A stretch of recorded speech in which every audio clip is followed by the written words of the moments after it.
Hello friends, പുതിയൊരു വീഡിയോയിലേക്ക് എല്ലാവർക്കും സ്വാഗതം. ഈ ഹണി റോസിൻ്റെ ഇഷ്യൂ വന്നതുകൂടി ഈ ഇൻസ്റ്റാഗ്രാമിലൊക്കെ അത്യാവശ്യം കമൻറ്റ് ബോക്സിൽ എല്ലാവരും മര്യാദ പാലിക്കുന്നുണ്ട് കേട്ടോ. ഞാൻ എന്തെങ്കിലും പറയാത്തത് കേസ് വരുമെന്ന് പേടിച്ചിട്ടാന്നുള്ള കമൻസ് ഒക്കെ ഇപ്പോൾ വരാറുണ്ട്. അത് വേറൊരു തരത്തിലുള്ള ഒരു എന്താ പറയുക, ഒരു ഭീഷണി പോലാണ്. ഈ ഇടയ്ക്ക് ഞാൻ അഞ്ജു ജോസഫിൻ്റെ പാട്ട് ഇങ്ങനെ കേട്ടോണ്ടിരിക്കുകയാണ് ഫേസ്ബുക്കിൽ. ഞാൻ ജസ്റ്റ് ഒന്ന് കമൻറ്റ് ബോക്സിൽ ചെന്നപ്പോൾ ഞെട്ടിപ്പോയി കേട്ടോ. പിന്നെ ഓർത്തു ഞെട്ടേണ്ട ആവശ്യമില്ല, ഫേസ്ബുക്കിൽ ഇത്രയൊക്കെയല്ലേ നമ്മൾ പ്രതീക്ഷിക്കാൻ പാടുള്ളൂ. കാരണം ഇങ്ങനെയുള്ള കാര്യങ്ങൾ അവിടെ നടക്കാറുള്ളൂ. 80s കിഡ്സും 70s കിഡ്സും ഈ 90s കിഡ്സും എല്ലാം വന്ന് ഡ്രസ്സിനെ കുറിച്ച് കമൻ്റ് ഇട്ടേക്ക് ആ കുട്ടിയിട്ടിരിക്കുന്ന ഒരു ഫ്രോക്കാണ്. ഒരു ഫ്രോക്ക് എന്ന് പറയുന്ന ഡ്രസ്സിന് അതിൻ്റേതായ യുണീക്കായ ഒരു സ്വഭാവം ഉണ്ടല്ലോ. ഫ്രോക്ക് എന്ന് പറയുമ്പോൾ ഇത്ര ഇറക്കം, പിന്നെ ഇറക്കം കൂടിക്കഴിഞ്ഞാൽ അത് ഗൗൺ ആണല്ലോ. ഇതൊന്നും ചിന്തിക്കാനുള്ള ക്ഷമയോ അതിനെക്കുറിച്ച് അറിയാനുള്ള ആഗ്രഹമോ ഒന്നും അവർക്കില്ല. അവർക്ക് കമൻറ്റ് ഇടുക എന്നുള്ള ആ ഒരു വലിയൊരു ദൗത്യം ഉണ്ടല്ലോ. ഞങ്ങളൊക്കെ ഭയങ്കര കൾച്ചറിനെ സംരക്ഷിക്കാൻ വേണ്ടി പ്രത്യേകം നിയോഗിച്ചിരിക്കുന്ന ആളാണ്. കുട്ടിയുടെ പാൻ്റ് എവിടെ പോയി, കാല് കാണുന്നുണ്ടല്ലോ എന്നൊക്കെ പറഞ്ഞിട്ടുള്ള പൊട്ടത്തരങ്ങൾ ഇടുകയാണ്. ഇവരാരും ഫ്രോക്ക് ഇട്ടവരെ കണ്ടിട്ടില്ലേ?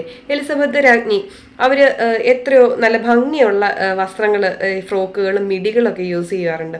അതുപോലെ ഡയാന രാജകുമാരി, ഇവരൊക്കെ ഈ ലോകം മൊത്തം അറിയുന്ന പ്രഗത്ഭരായിട്ടുള്ള അല്ലെങ്കിൽ ബഹുമാനിക്കപ്പെടുന്ന വനിതകളല്ലേ. അവരൊക്കെ ഫ്രോക്ക് ഇടുന്ന കണ്ടിട്ടില്ല. അത്ര ബ്യൂട്ടിഫുൾ ആയിട്ടുള്ള നല്ല നല്ല കളക്ഷൻസ് ഡയാന രാജകുമാരിയുടെ കയ്യിലുണ്ടായിരുന്നു അല്ലേ. ഇപ്പോൾ ഫ്രോക്ക് എന്ന് പറയുന്ന വസ്ത്രം പോലും കണ്ടിട്ടില്ല. ഇവർക്ക് ആകെ അറിയാവുന്ന സാരിയും ചുരിദാറും മാത്രം അറിയത്തുള്ളൂ. അതാണ് സാരിയും ചുരിദാറും പർദ്ദയും. ഇത് ഇടാത്തവരൊക്കെ എന്തോ വലിയ പ്രശ്നമുള്ളവരാണെന്നുള്ളൊരു രീതിയിൽ ഇങ്ങനെ പറഞ്ഞുകൊണ്ടിരിക്കുക കമൻറ്റ്. ഈ പർദ്ദ എന്ന് പറയുന്ന വസ്ത്രമൊക്കെ മിഡിൽ ഈസ്റ്റ് ഇന്ന് നമ്മുടെ നാട്ടിലേക്ക് വന്ന ഒരു ഫാഷൻ, ഒരു ട്രെൻഡ്. അത് ഇഷ്ടപ്പെടുന്നവർ, നല്ല ബ്യൂട്ടിഫുള്ളായിട്ട് ധരിക്കുന്നവരൊക്കെ ഉണ്ട്. അത് ഇഷ്ടപ്പെട്ട് നല്ല അതിൻ്റെ തന്നെ പല നല്ല രസമുള്ള കളക്ഷൻസ് നല്ല രീതിയിൽ ധരിക്കുന്നവരൊക്കെ ഉണ്ടെന്ന്. അത് ഓരോരുത്തരുടെ പേഴ്സണൽ ഇഷ്ടങ്ങളാണ് കേട്ടോ. ഈ സാരി നമ്മുടെ കൾച്ചറിൻ്റെ ആണെന്നോ, കേരളത്തിലെ കൾച്ചറാണെന്നോ വിചാരിച്ചു വെച്ചിരിക്കുന്നത്? സാരിയൊക്കെ എപ്പോഴാണ് വന്നത്? ഈ ചുരിദാർ എവിടുന്ന വന്നത്?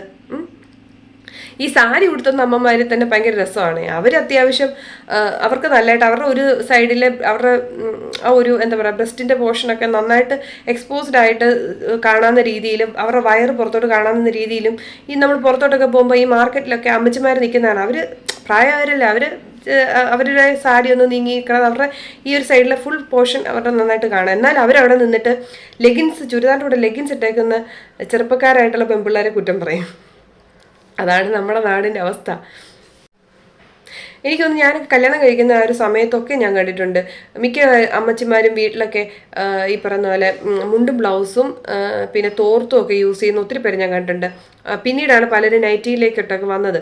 ഇവർ കേരളത്തിൻ്റെ സംസ്കാരം എന്ന് പറഞ്ഞാൽ കേരളത്തിലെ പണ്ടത്തെ ഒരു 1987, 86 കാലഘട്ടത്തിലെയൊക്കെ വീഡിയോസ് ഇപ്പോഴും യൂട്യൂബിൽ അവൈലബിൾ ആണ്. നിങ്ങളൊന്ന് എടുത്ത് വെച്ച് കണ്ടു നോക്കിക്കുക. എന്നാൽ എന്താ സ്ത്രീകൾ ഇട്ടുകൊണ്ടിരുന്നത്? മുണ്ടും ബ്ലൗസുമാണ് ഇട്ടുകൊണ്ടിരുന്നത്. നിങ്ങൾ എന്ത് കൾച്ചറിൻ്റെ കാര്യം പറയണം? നിങ്ങളുടെ കേരളത്തിൻ്റെ കൾച്ചർ എന്നാന്നുള്ളത് കമൻറ്റ് ബോക്സിലോട്ട് ചെന്നാൽ മനസ്സിലാവും. കാരണം അവർക്ക് ഇഷ്ടപ്പെടുന്ന ഡ്രസ്സൊക്കെ ഇട്ടില്ല അവർ സ്ലട്ട് ഷെയിം ചെയ്യുക, ഒരു ലൈംഗികമായ ചൊവ്വയോടുകൂടി വൃത്തികെട്ട കമൻസ് ഇടുക. അതാണ് ഞങ്ങളുടെ ആണുങ്ങൾക്കൊക്കെ ഇഷ്ടപ്പെടുന്ന പോലെ വസ്ത്രമൊന്നും ധരിച്ചിട്ട് ഉദ്ഘാടനത്തിന് വന്നില്ല, ഞങ്ങൾ വായി വരുന്നൊക്കെ പറഞ്ഞ് ഞങ്ങൾ പ്രത്യേകതരം കൾച്ചറുള്ളവരാണ് എന്നാൽ ഇതാണ് നിങ്ങളുടെ കൾച്ചറല്ല കാണിക്കുന്നത്. നിങ്ങൾ കൾച്ചർ ഇല്ലാത്തവരാണെന്നാണ് ഈ പറഞ്ഞുകൊണ്ടേയിരിക്കുന്നത്. ഈ ഹോട്ടലിലൊക്കെ കയറുമ്പോൾ ആണുങ്ങൾ ഷർട്ടൊന്നും, ഈ ചെറിയ ചെറിയ ഹോട്ടലുകൾ തട്ടുകടയിലൊക്കെ കയറിയാൽ ഷർട്ടൊന്നും ഇടാതെ നിന്ന് അവർ പണിയെടുക്കുന്നതാണ്. അവരോട് ചോദിച്ചാൽ അവർ ചൂടത്ത് പണിയുന്ന കഷ്ടപ്പെടുന്നവരാന്ന് പറയും. ഇവരുടെ ബോഡി കാണിച്ചുകൊണ്ടല്ലേ നിൽക്കുന്നത്.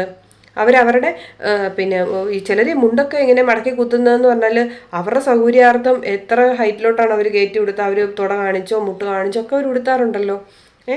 അപ്പോൾ അവർക്ക് അവരുടെ സൗകര്യത്തിനും അവരുടെ കംഫർട്ടിനും ഡ്രസ്സ് ധരിക്കാമെങ്കിൽ സ്ത്രീകൾക്കും പറ്റിയല്ലേ. ഈ പിന്നെ തെങ്ങിലൊക്കെ കയറുന്ന ചേട്ടന്മാർ മുണ്ടൊക്കെ ചുരുട്ടി കയറ്റി വെച്ച് അവർ സേഫ്റ്റിക്ക് വേണ്ടി ചെയ്യുന്ന, താഴെ വീഴാതിരിക്കാനും അവർക്ക് ബലം കിട്ടാനും അവരുടെ വസ്ത്രം അവർക്ക് തടസ്സമാകാതിരിക്കാനും അവർ ആ സൗകര്യത്തിന് കയറ്റി വെച്ചിട്ട് നല്ലപോലെ ഒരു അണ്ടർവെയറിൻ്റെ ഒരു ഷേപ്പിലൊക്കെയാണ് അവരത് കയറ്റി വെച്ചിട്ട് അവർ തെങ്ങേ കയറുന്നത്. ഓക്കെ, അപ്പോൾ ഓരോരുത്തർക്കും ഓരോ ജോലിക്കനുസരിച്ച്, ചുറ്റുപാടനുസരിച്ച്, സിറ്റുവേഷൻസ് അനുസരിച്ചും ഡ്രസ്സ് ഇടാനുള്ള സ്വാതന്ത്ര്യവും അതിനുള്ള ഇതൊക്കെ നമ്മൾ നാട്ടിൽ കൊടുത്തിട്ടുണ്ട്. ഇത് ആരോട് എത്ര തവണ പറയാം എനിക്കറിയില്ല. സത്യം പറയുകയാണെങ്കിൽ ഹണി റോസ് ആ ഒരു ഇഷ്യൂ കൊണ്ടുവന്നുകൊണ്ട് നല്ലൊരു ഭയം ഈ കമൻറ്റ് വന്ന് വൃത്തിയോട് പറയുന്നവർക്കുണ്ടായി. ആ ഒരു ഒതുക്കം വന്നതായിരുന്നു. അന്നേരത്തേനും ഈ രാഹുൽ ഈശ്വറിനെ പോലുള്ളവരൊക്കെ ചാടി വീണിട്ട് അതിൽ വസ്ത്രത്തിലോട്ട് അതിനെ അങ്ങ് തിരിച്ച്, ആ വസ്ത്രത്തിലോട്ട് തിരിച്ച ഉടനെ പിന്നെ എല്ലാവർക്കും ലൈസൻസ് ആയി. അതായത് ഇന്ന വസ്ത്രം ഇട്ടുകൊണ്ട് വരുന്നവരെ നമുക്ക് കമൻറ്റ് ചെയ്യാം, അല്ലെങ്കിൽ ഇന്ന വസ്ത്രങ്ങൾ ഇട്ടുകൊണ്ട് വരുന്ന സ്ത്രീകളൊക്കെ മോശക്കാർ, അവർ ഈ കമൻറ്റ് കേൾക്കാൻ വിധിക്കപ്പെട്ടതെന്നുള്ള രീതിയിലായിപ്പോയി. രാഹുൽ ഈശ്വറിനെ പോലെയുള്ള മഹാത്മാക്കളൊക്കെ ഈ കേരളത്തിന് കൊടുക്കുന്ന സംഭാവനയും ഇതൊക്കെയാണ്. എന്ത് ചെയ്യാൻ പറ്റും? ഈ കടലടിയിലോട്ടൊക്കെ സ്കൂബ ഡൈവ് ചെയ്ത് പോകുന്നവർ എന്ത് വസ്ത്രമാണ് ധരിക്കുന്നത്? ആ ഒരു സിറ്റുവേഷൻ പറ്റിയൊരു ഇപ്പം സ്വിമ്മിങ് മത്സരങ്ങൾക്ക് കുട്ടികൾക്ക് എന്ത് വസ്ത്രം, കുട്ടികളാണേലും മുതിർന്നവരാണേലും ഒക്കെ ഇടുന്ന വസ്ത്രം എന്താണ്? ബാഡ്മിൻ്റൺ മത്സരങ്ങളിലൊക്കെ സ്ത്രീകൾ അവർ തട്ടി വീഴാതിരിക്കാനുള്ള അവർക്ക് ആ ഒരു ഇതിന് കംഫർട്ടായിട്ടുള്ള ഡ്രസ്സല്ലേ ധരിക്കുന്നത്. ഈ ഡ്രസ്സിന്റെ പേരിലൊക്കെ സ്ത്രീകളെ ലക്ഷ്യം ചെയ്യുന്നവരിൽ കൂടുതൽ പേരുടെ മാനസികാവസ്ഥ എന്താണെന്ന് വെച്ചാൽ അവർക്ക് ആക്ച്വലി ലേഡീസിനെയൊക്കെ ഉപദ്രവിക്കാൻ ഭയങ്കരമായിട്ട് ടെൻഡൻസി ഉള്ളവരാണ്. പക്ഷെ അവർക്ക് ജയിലിൽ പോകുമെന്നുള്ള പേടി കൊണ്ടും ആരെങ്കിലുമൊക്കെ അറിഞ്ഞാൽ നാണക്കേടാന്നുള്ള പേടി കൊണ്ടും അവർ ചെയ്യാത്തവരാണ്. അവരുടെ ഉള്ളിൽ അവർ മനസ്സുകൊണ്ട് അങ്ങനെ ചിന്തിക്കുന്നവരാണ് കൂടുതൽ പേര്. അതിൻ്റെ ഫ്രസ്ട്രേഷനാണ് അവർക്ക് കമൻറ്റ് ബോക്സിലാകുമ്പോൾ അവർക്ക് എഴുതിയിടാമല്ലോ. അപ്പം ആ പെണ്ണിന് അത്യാവശ്യം കുറച്ചൊക്കെ കൊള്ളുമല്ലോ. അവർ ആഗ്രഹിക്കുന്ന കാര്യങ്ങളാണ് അവർ എഴുതിയിടുന്നതൊക്കെ.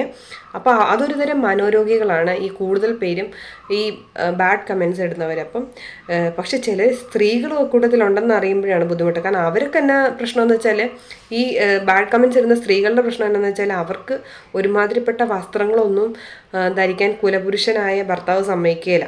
അപ്പോൾ അത്യാവശ്യം നല്ലതായിട്ട് ഒരുങ്ങി നടക്കുന്ന പെണ്ണുങ്ങളെ കാണുമ്പോൾ ഭയങ്കര വിഷമമാണ്. നമ്മൾ ചില കല്യാണ വീട്ടിൽ പോകുമ്പോൾ ചിലർ പറയില്ലേ, അയ്യോ മേക്കപ്പ് ഇട്ടല്ലേ, ഞങ്ങളതൊന്നും യൂസ് ചെയ്യാറില്ല, പുട്ടി അടിച്ചിട്ടാണോ വന്നേ എന്നൊക്കെ ചോദിക്കുന്ന ചില ചേച്ചിമാരൊക്കെ ഞങ്ങൾ കണ്ടിട്ടുണ്ട്. അതായത് അവർ പറയുന്ന ഉറക്കത്തിൽ നിന്ന് എഴുന്നേറ്റ് പല്ലും തേച്ച് നേരെ കല്യാണ വീട്ടിലോട്ട് നമുക്ക് പോകാൻ പറ്റുമല്ലോ.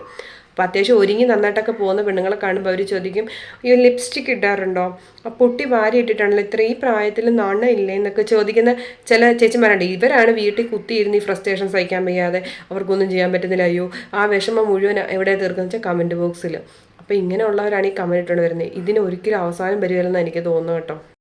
സൈബർ നിയമം കുറച്ചുകൂടെ ശക്തിപ്പെടാനുണ്ട്. ഈ ഫേക്ക് ഐ ഡി എന്നൊക്കെ വന്ന് വൃത്തികേടൊക്കെ എഴുതുന്നവരെ കൈയോടെ പൊക്കി ഇപ്പോൾ 1-2 പേരെ അറസ്റ്റിലായതോടുകൂടി കുറച്ച് ഭയമൊക്കെ വന്നിട്ടുണ്ടെന്ന് പറഞ്ഞാൽ കൂടുതൽ സൈബർ നിയമങ്ങൾ മുന്നോട്ട് വരാനുണ്ട്.